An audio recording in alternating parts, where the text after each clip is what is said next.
It's a shark, it's a dragon, it's a raging bull, it's the end of days. This is the Aventador S. It's a shark, which they did kindly for us Australians because of these fins at the front here, which are a new part of the S design. It's a raging bull, of course, because it's a Lamborghini. It's a dragon because it blows flames, which is fantastic, and you'd pay any money for that.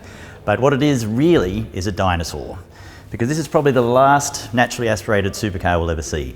A V12 of enormous power, more power than the standard Aventador. And all that power makes you go from 0 to 100 exactly the same speed as the standard car, 2.9 seconds. So we've come here to Phillip Island to find out what it's like.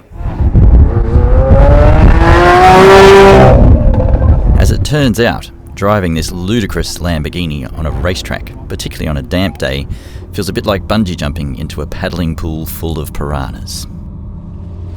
The original Aventador was an oversized, overpowered monstrosity that looked like it was designed by a 7-year-old science fiction fan.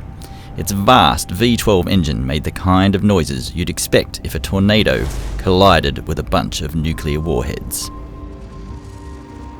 This new S version, however, is even more powerful.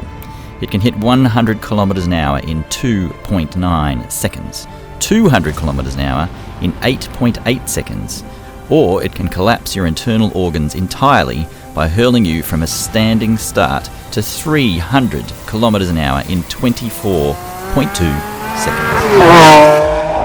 If that sounds fast, it is. But the Aventador S could be even quicker if it had turbochargers. The Ferrari 488 only has a V8, but its turbos give it even more torque than Lambo's V12. So this new S for supercar is absurdly quick, stupidly loud, and visually violent, which is all great, but it's also very heavy at 1,575 kilograms.